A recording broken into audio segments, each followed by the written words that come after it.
Chers amis, bonsoir. Je vous laisse suivre Dom Melo, l'un des candidats à la présidence à Côte d'Ivoire. Et pour moi, il est le seul qui est passé à la télé pour expliquer son programme du gouvernement. Car de tous les candidats qui ont été retenus pour les élections en 2025 en Côte d'Ivoire, il est le seul en tout cas qui a un programme précis, qui a un programme avec objectif de transformer la vie des Ivoiriens et surtout de rendre la Côte d'Ivoire un pays industrialisé, surtout un pays moderne. Alors que les autres qui sont en course avec lui ne font que passer à la télé pour se provoquer, ne font que passer à la télé pour se chamailler, ne font que passer à la télé pour critiquer les autres d'être des corrompus.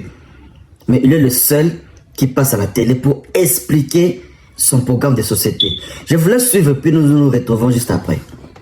Sur l'avenir de la Côte d'Ivoire, l'avenir de l'Afrique et l'évolution du monde. Votre famille originelle, vous avez confié, je l'ai dit, votre candidature au président Laurent Gbagbo, qui est votre camarade de lutte, au président Pascal Affi-N'Guessan. Est-ce que de ces deux côtés, vous avez eu des retours? Bien, ils ont jugé utile de ne pas répondre ou de répondre d'une manière négative. Mais ce qu'ils oublient, c'est que aussi bien le FPI que le PPACI, c'est des fronts. Moi, je suis arrivé au FPI pas seul. J'étais militant d'un parti communiste et c'est tout ce militantisme-là que j'ai déversé au FPI à sa création. Et donc, depuis lors, il y a des personnes qui adhèrent à ma façon de voir les choses et qui sont militantes du PPACI. Et donc, croire que pondre une déclaration suffit pour décourager les militants, c'est faire une erreur d'analyse sur l'histoire même du FPI et du PPACI. Dans la mesure où, comme vous le constatez, même le parrainage a été porté à 80% par les militants du PPACI. On a vu un communiqué en cette fin de semaine de Maître Habiba Touré, justement, qui évoquait la révocation de plusieurs militants et de hauts cadres du parti. Est-ce que c'est la suite des défections en votre faveur? Ben oui, évidemment, c'est une dynamique dans la mesure où, il faut savoir, le PPACI, c'est un front. Il y a une aile gauche qui est très forte. Et donc cette aile gauche-là, évidemment, regarde ailleurs quant à ses choix tactiques et stratégiques. Et donc, comme vous le constatez, il y a beaucoup qui sont d'accord avec ma position et qui, parfois, s'engagent à mes côtés.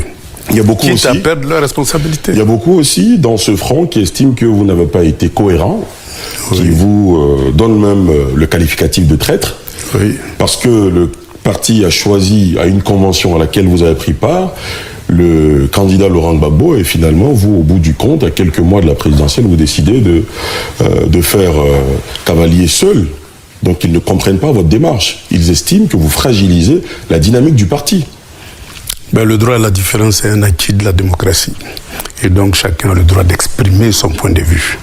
Moi, je suis un démocrate, je n'ai pas trahi la démocratie dans la mesure où j'ai fait une proposition pour que le débat s'ouvre à l'intérieur du PPACI. Je n'ai pas trahi la souveraineté, je me bats au niveau national, africain et international pour la souveraineté, et je n'ai pas non plus trahi le panafricanisme. Donc, ceux qui, évidemment, font des analyses par rapport à des personnes peuvent faire de telles erreurs. Mais ceux qui font des analyses idéologiques ne peuvent pas arriver à une telle conclusion.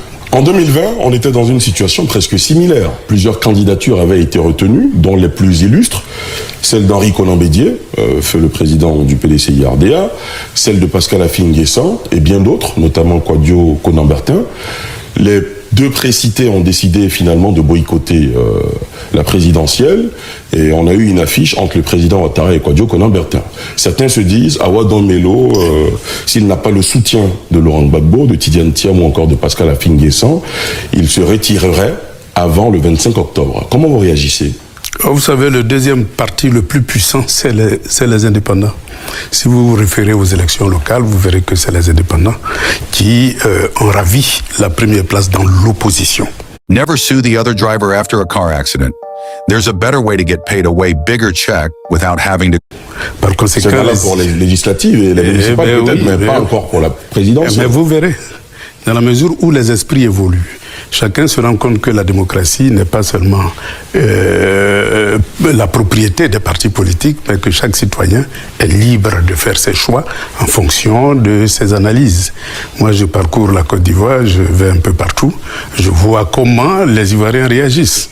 Et donc, nous ne sommes plus au stade où les citoyens sont des otages des partis politiques. Ça, c'est une donnée nouvelle qu'il faut prendre en compte, sinon on fait une fausse analyse. Donc, ce que vous nous dites, c'est que vaille, vous êtes candidat jusqu'au 25 octobre. Mais je suis candidat, évidemment.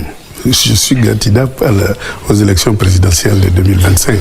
Évidemment, la météo politique, elle peut changer, mais pour le moment, ma ferme conviction, c'est qu'il faut utiliser les urnes comme moyen d'expression démocratique et il faut utiliser les urnes pour faire avancer le jeu démocratique. Parce qu'on oublie souvent que le jeu démocratique, il y a d'abord deux phases essentielles. Faire connaître ses pensées, ses idées. C'est ça le propre d'une campagne électorale.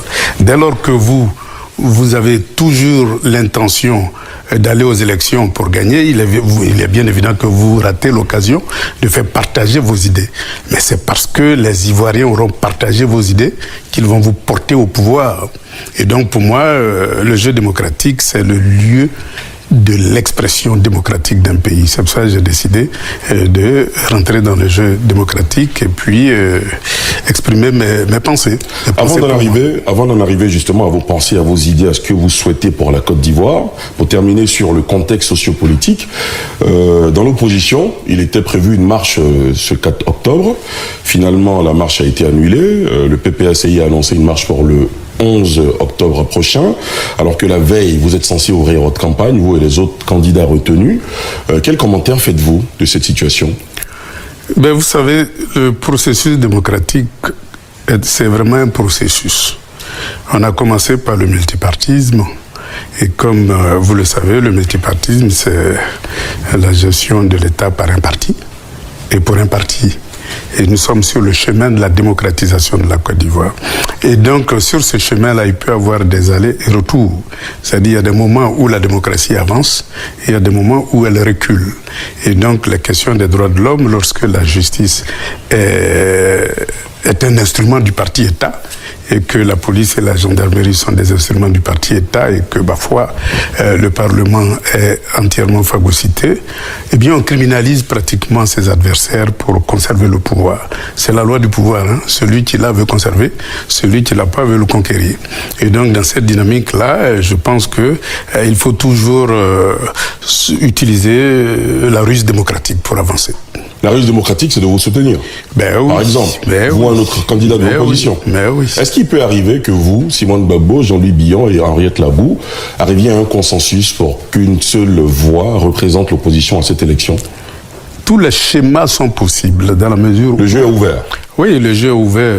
Simone et moi, nous partageons parfaitement la même vision de la société, le même parcours politique et la même idéologie. Et donc nous sommes interchangeables pourvu qu'on puisse échanger pour voir quelle attitude il faut avoir vis-à-vis des élections. Et donc nous avons amorcé la discussion parce que j'étais absent. Et donc nous continuons de discuter. Alors certains vous reprochent aussi d'avoir été longtemps absent en Côte d'Ivoire pour vos fonctions notamment de représentation des BRICS. À cela, qu'est-ce que vous répondez ? Parce qu'ils estiment que quand on est longtemps absent, ce qu'ils ont reproché notamment au président du PDCI-RDA, c'est qu'on ne maîtrise pas les réalités des Ivoiriens. C'est une erreur grave. Je suis sur le terrain politique depuis 83. Je crois que je ne suis pas resté les bras croisés depuis 83 jusqu'à aujourd'hui. J'ai parcouru la Côte d'Ivoire. J'étais à l'aube du multipartisme où j'étais responsable de la délégation du Zinkomwe où j'ai pu tisser d'énormes relations politiques. La preuve, c'est que la commune de Bongouano a été l'une des premières communes à avoir un maire FPI. Ça, c'est l'activité principale que nous avons menée qui a conduit à ce résultat-là. Et donc, depuis longtemps, je suis sur la scène politique, même quand j'étais en exil. Eh bien, je continuais de travailler sur la scène politique à travers des jeunes, à travers des adultes, à travers des personnes de gauche avec qui j'avais toujours des échanges et en même temps, on essayait d'entrevoir l'avenir. Et donc, je suis absent, mais avec les nouvelles technologies, on n'est jamais loin. Vous parlez de votre candidature et de vos idées. Alors, votre idée est portée par le concept de souveraineté économique, principalement. Oui. Qu'est-ce que vous entendez par la souveraineté économique? Okay, Shakira, let's play. What game are you? Sure, let's play. All right. So, do you prefer old class? Ben, vous savez, il y a eu l'Afrique de Berlin. C'est-à-dire en 1884, les grandes puissances se sont réunies et puis ils ont partagé l'Afrique en plusieurs enclos, dont la Côte d'Ivoire. C'est pas nous qui avions choisi le nom, hein. C'est eux qui l'ont choisi, avec pour seul objectif de extraire des matières premières et donc et nous vendre des produits finis. C'était la loi, disons, du colonialisme, et cette loi du colonialisme était garantie par deux instruments fondamentaux. L'armée coloniale, qui n'est pas venue par négociation, qui est venue par agression pour prendre possession d'un territoire. Et puis la monnaie, qui nous prive de nos épargnes, de nos réserves en devises, et qui, ma foi, nous empêche d'utiliser nos devises pour investir dans des secteurs que nous-mêmes nous choisissons. Donc ces deux instruments-là font que, ma foi, la Côte d'Ivoire et l'Afrique, généralement, n'ont pas pu décoller. Et puis il y a un troisième élément qui s'est ajouté, c'est le contrat de concession. Vous savez, on prend une mine d'or, on concède à une multinationale. La Côte d'Ivoire à 5-10% et puis la multinationale à 90%. C'est comme le gaz, c'est comme le pétrole, c'est comme le cacao. Même le cacao, les licences sont inaccessibles aux producteurs même du café et du cacao, compte tenu des cautions énormes qu'on demande. Et donc les paysans sont expropriés de leurs produits. Et donc tous ces rapports asymétriques-là ont été construits à l'époque coloniale.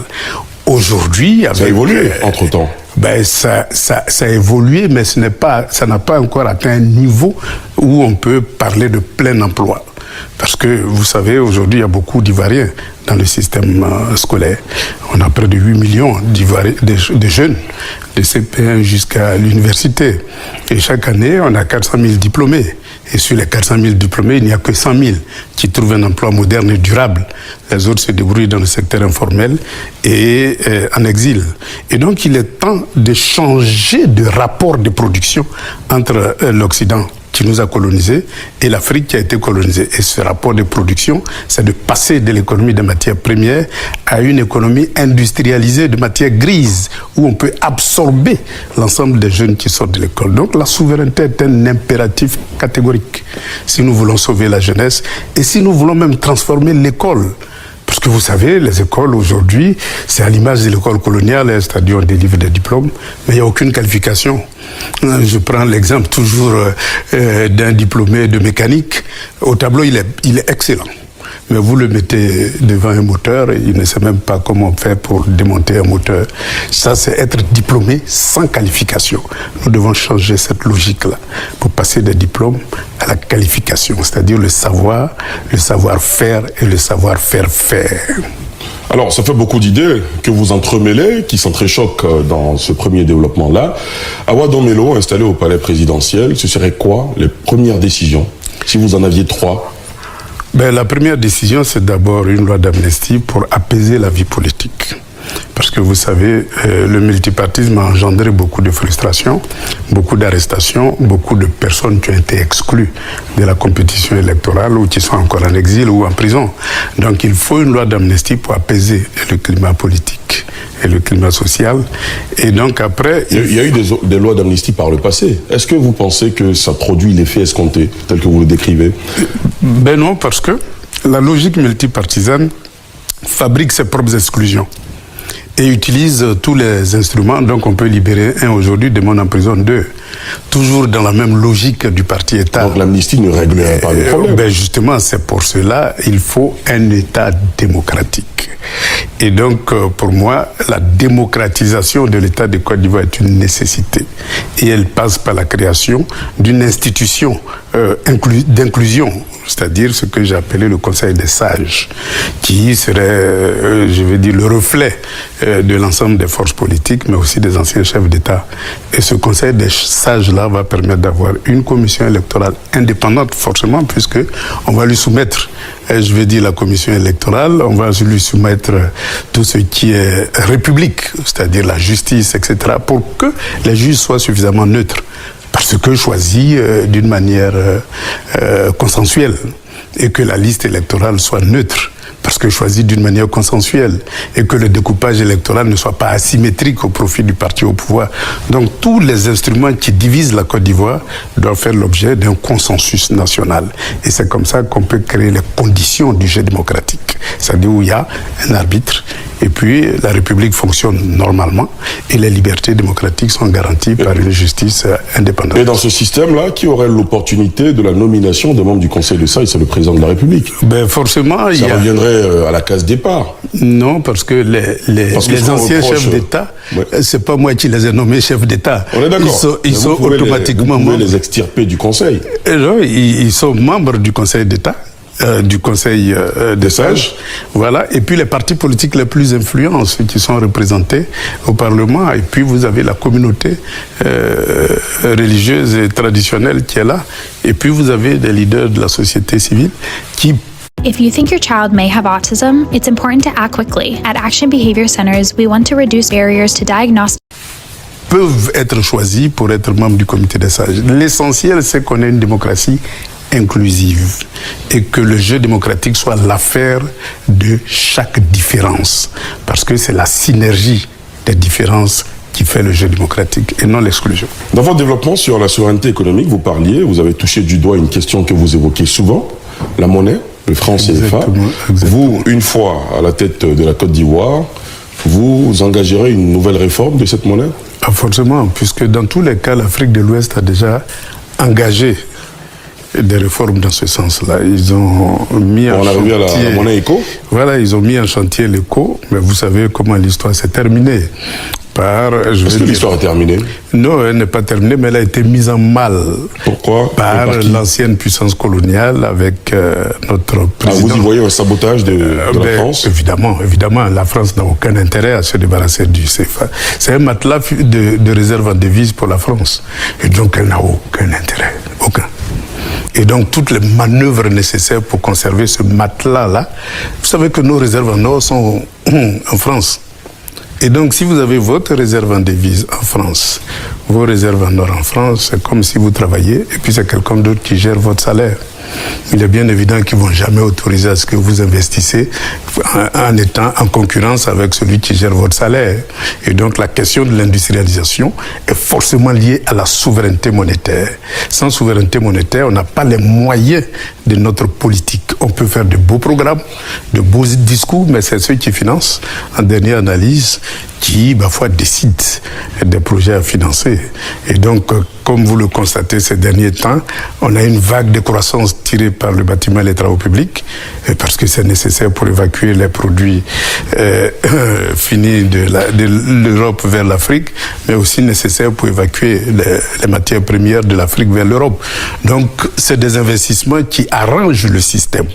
Mais vous ne verrez jamais, à part les 2 décennies de l'indépendance de la Côte d'Ivoire, où grâce à la caisse stable, vous pouvez mener une politique vigoureuse de création de 60 à 80. De 60 à 80. Mais on a vu comment ça s'est terminé. Ça a été démantelé, privatisé, vendu. Et aujourd'hui, on est privé de ce potentiel industriel-là. La Côte d'Ivoire s'est désindustrialisée. Est-ce que vous n'avez pas le sentiment justement qu'il y a une réindustrialisation aujourd'hui? On a une croissance qui était basée sur une économie de rente. Aujourd'hui, il y a un début de transformation. On est proche des 50% de transformation, par exemple, au niveau des fèves de cacao. Est-ce que c'est un bon point ou vous estimez qu'on peut faire mieux? Que vous ferez mieux? C'est une transformation de l'extérieur par l'extérieur et pour l'extérieur. Ça veut dire quoi? Ça veut dire que les multinationales s'approprient notre économie et nous n'avons pas la possibilité d'investir parce que tout simplement nos devises ne nous appartiennent pas. Et nos épargnes même sont dans des banques, je veux dire, qui ne nous appartiennent pas. Il y a un frémissement d'industrialisation, mais c'est une croissance qui est tirée de l'extérieur et pour l'extérieur. Aujourd'hui, il faut rendre endogène le développement industriel. Et comment? Justement, c'est qu'aujourd'hui, quand vous prenez le paysan, il est encore dans l'informel. Il est dans l'informel alors que beaucoup d'enfants de ces paysans-là sont à l'école où ils ont appris à gérer des entreprises. Donc il faut passer du statut de paysan au statut d'entrepreneur agricole pour que les fils de paysans prennent en main le projet d'entreprise agricole et qu'on passe vers une industrialisation de l'agriculture. C'est comme les mines, hein. Vous avez beaucoup d'orpaillage informel.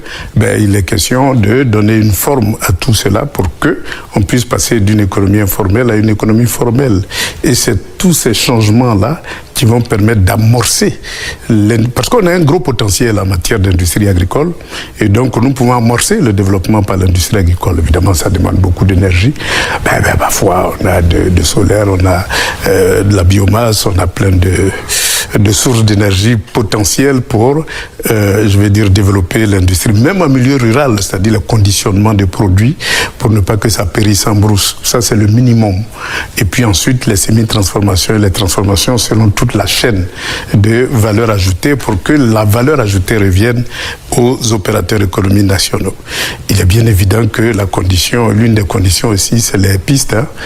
On a à peu près 200 000 km de pistes non praticables en toute saison. Donc tout le vivrier qu'on produit, il y a une bonne partie qui reste dans les plantations et qui ne peut pas sortir. Et donc il faut passer des grosses infrastructures de prestige aux petits travaux pour transformer nos pistes en route. Vous avez beaucoup parlé des paysans, du monde agricole. Récemment, le prix du cacao et du café ont connu une hausse. On est passé par exemple pour le cacao de 1800 à 2800 francs CFA, qui est historique, ça n'a jamais été le cas en Côte d'Ivoire. Comment vous analysez cela et quelle posture vous adopteriez-vous une fois au pouvoir sur est-ce que vous maintiendrez le système de stabilisation du prix ou vous ferez comme le Cameroun où on peut vendre à des prix très importants, sauf que en fonction des fluctuations, le paysan peut toucher moins? Oui, disons que, évidemment, ça a monté à 2800, ce qui est une bonne chose par rapport aux 2000 du passé. Mais le marché international indique 6000 francs le kilo. À qui profite cette différence-là? Voilà, pour moi, la transformation de l'économie agricole doit permettre aux paysans producteurs d'aller de la plantation jusqu'à l'entrée-usine pour tirer le maximum de ses propres produits. C'est comme la femme qui fait du vivrier. C'est pas quelqu'un, elle va au marché et puis elle vend son produit et puis elle a son argent. Je veux dire, il n'y a aucune raison aujourd'hui dans une économie comme la nôtre où on a une classe moyenne, fils de paysans qui connaissent l'économie, qui connaissent le marché international, de ne pas réorganiser, sortir l'agriculture de l'informel pour que le paysan lui-même, à travers ses fils, puisse vendre son produit à l'extérieur. J'étais à Moscou tout dernièrement, vous savez, le prix du kilo. Vous savez à combien ça s'achète là-bas? Non, dites-nous. Près de 10 000 à 12 000 le kilo. C'est fort? Eh bien oui, si on convertit évidemment. Donc vous voyez qu'il y a des niches de marché que le paysan avec ses enfants, en sortant de l'informel, est capable de décrocher pour se faire une marge. Aujourd'hui, les techniques d'industrialisation ne sont pas compliquées. Je veux dire, pour conditionner, pour transformer le cacao en chocolat, c'est des technologies simples. Il y a beaucoup d'Ivoiriens qui le font aujourd'hui. Donc ces technologies-là, on peut les enseigner dans des écoles. C'est pour ça qu'il dit qu'il faut transformer l'école pour qu'on passe du savoir au savoir-faire, du diplôme à la qualification. Certains vous diraient, c'est bien beau de dire de transformer l'école, mais comment on transforme l'école? Quel est votre plan pour la transformation de l'école, si vous en avez un? D'abord, when it comes to suspicious odors in your home, the nose knows. If you smell an odor like rotten egg, toute transformation commence par le financement. Si vous n'avez pas le financement, c'est pas la peine. C'est comme si vous avez un beau dessin d'une belle villa à laquelle vous rêvez, mais vous n'avez pas accès au crédit, vous n'avez pas de ressources. Donc votre rêve va rester là dans vos poches et dans vos tiroirs, ça ne va jamais se réaliser. C'est pour ça la question, je vais dire, de l'indépendance et de la souveraineté monétaire est au cœur. La Côte d'Ivoire a un PIB aujourd'hui qui est incroyablement élevé. Mais quelle est la part qui revient aux nationaux? Rien du tout. Et donc, il faut augmenter cette part-là au profit des acteurs nationaux pour que l'épargne reste en Côte d'Ivoire. Et c'est lorsque l'épargne reste en Côte d'Ivoire que l'État peut s'enrichir et se donner le moyen de financer une nouvelle école. Vous savez, comme j'ai dit, on exporte la matière première, mais on achète beaucoup de produits finis. Les véhicules. Vous voyez, la Côte d'Ivoire, c'est rempli de véhicules, mais on en produit combien? Même pas les pièces détachées. Regardez un peu les médicaments.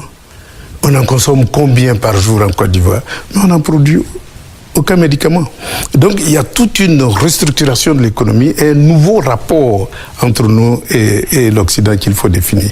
Mais ça demande un régime qui soit souverain. C'est lorsque vous avez réalisé les grandes ruptures qui nous relient encore à l'ancienne puissance coloniale, telle que la défense, telle que la monnaie, que vous êtes capable de vous approprier. Et puis tous les contrats de concession. Comment vous pouvez imaginer que Orange, chaque Ivoirien consomme des cellulaires, des data, etc., et que la Côte d'Ivoire n'est que 5% dans le capital? C'est pas normal. Alors que toute l'infrastructure a été construite depuis le régime Houphouët-Boigny. Donc il y a des contenus locaux qu'il faut développer en revisant l'ensemble de ces accords-là. Mais vous savez, c'est ce qu'on a tenté dans les années 2000 et vous connaissez la suite. Une rébellion, une guerre, etc. Et puis on a été éjecté du pouvoir. Mais cette fois-ci, on n'est plus seul. Si on prend le pouvoir, on saura créer les conditions de notre défense et de notre sécurité et engager la Côte d'Ivoire sur le chemin de la souveraineté. À 20 jours du scrutin, est-ce que votre projet de société est prêt? Comment il s'intitule? Ah oui, on a intitulé ça les 42 opérations pour transformer la Côte d'Ivoire. Ça représente quoi, 42 opérations? C'est des opérations qui permettront non seulement de démocratiser la Côte d'Ivoire, mais en même temps de passer d'une économie dominée à une économie dominante, et de passer d'une économie de matières premières à une économie de matières grises, et en même temps de changer l'école, de changer le système de santé.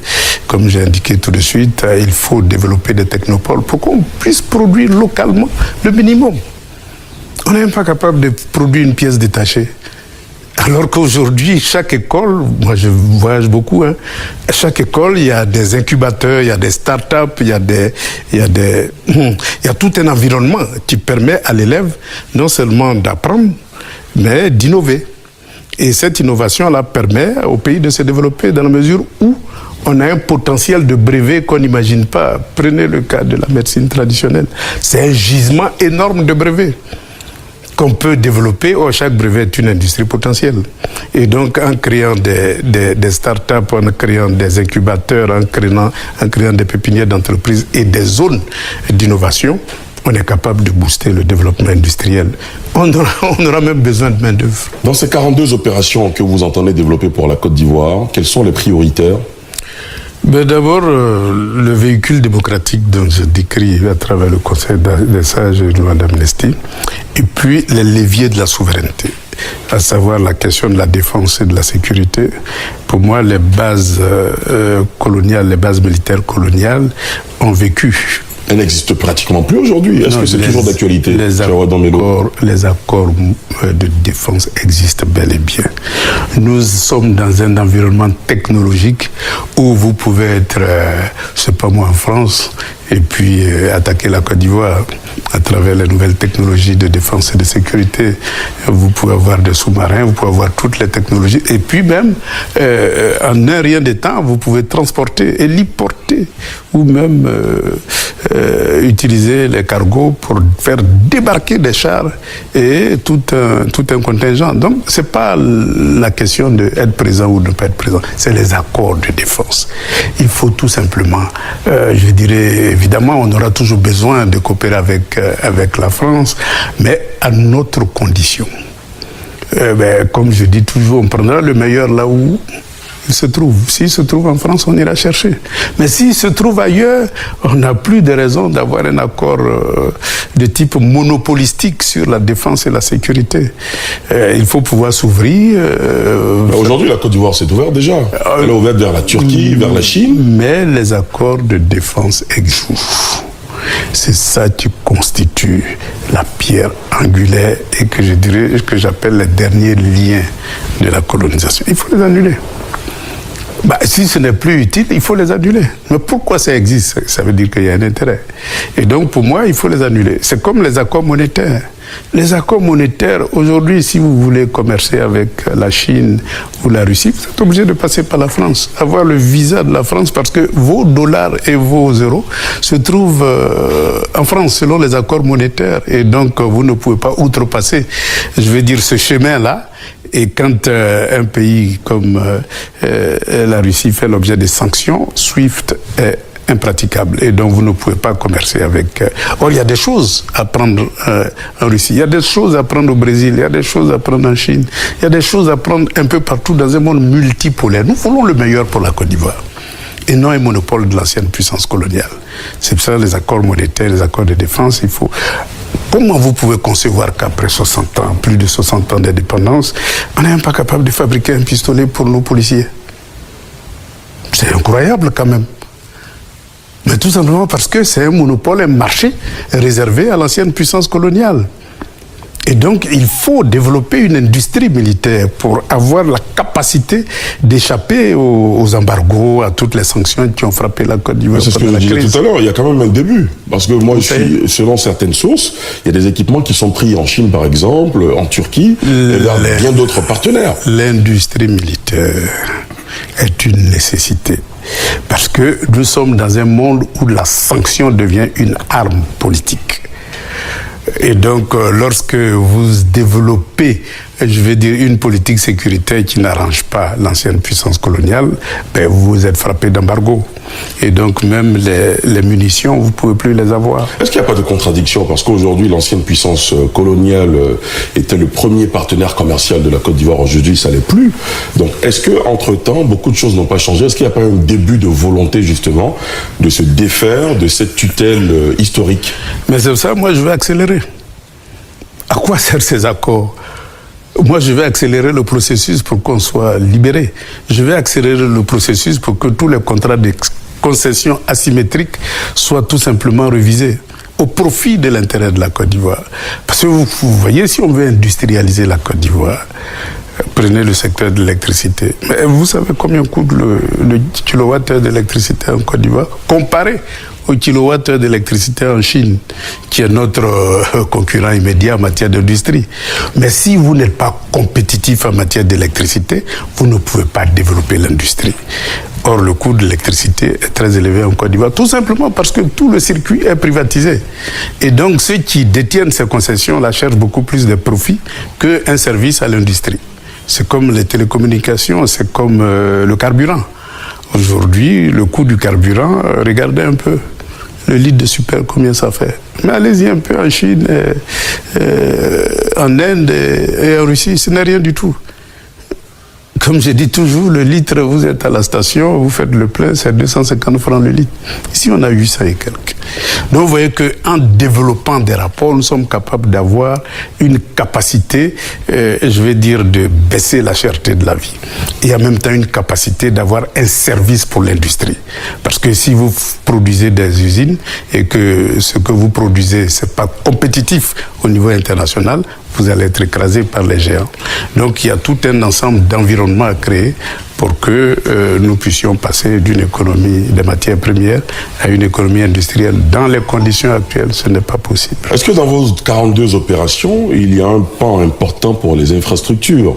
Là, je pose la question à l'ancien directeur général du Bénin, oui, qui, chaque fois qu'il a eu l'occasion de prendre la parole publiquement, a dénoncé une sorte d'infrastructure de prestige sous le régime RHDP. Oui. Ça veut dire que vous ne feriez pas de 6e pont, de 7e pont, de 8e pont une fois à la tête de l'État? On fera toujours des ponts. Mais ce que je veux dire, c'est dans ce cas, pourquoi dénoncer ce que fait non, parce que ça coûte cher. En ce moment? Le gré à gré n'est jamais une bonne pratique. Le gré à gré, on connaît tous ce que ça cache. Et donc, ce n'est jamais une bonne pratique. Il faut rompre avec le gré à gré et puis faire compétir les entreprises. Est-ce que tous les marchés attribués sont de gré à gré? La plupart du temps, c'est du gré à gré. Je suis désolé, mais c'est du gré à gré. Et donc, il faut rompre avec cette pratique-là. Et puis ensuite, en matière d'infrastructure, on a eu une deuxième révolution à faire. Laquelle? C'est la révolution du... Vous savez, tous les pays industrialisés au monde ont un système de chemin de fer pour transporter les matières premières vers l'usine, mais aussi transporter les produits finis vers la destination désirée. C'est le système le moins cher. Et donc, si nous voulons développer, industrialiser la Côte d'Ivoire, et au-delà de la Côte d'Ivoire, tout le continent africain, il faut mettre l'accent sur le chemin de fer. Et donc, cette deuxième révolution-là, il faut la faire. Depuis les indépendances, on n'a même pas construit un seul kilomètre de chemin de fer. Et le chemin de fer qui existe aujourd'hui, qui va jusqu'à Kaya, il a été construit avant la décolonisation. On n'a même pas ajouté un seul kilomètre. Et donc on a un seul chemin de fer, mais on ne peut pas faire de l'industrie avec ça. La preuve, c'est que vous constatez que la plupart des industries ont fleuri souvent le long de ces chemins de fer-là, Confréville, Cotivo, etc. Tous ces usines-là ont fleuri. C'est pour dire que le chemin de l'industrialisation passe par le chemin de fer. C'est une révolution importante. Et la deuxième révolution, c'est les pistes rurales. Il faut les rendre praticables en toute saison. Et donc c'est comme ça qu'on pourra fluidifier les rapports entre le village, le campement et la ville industrielle.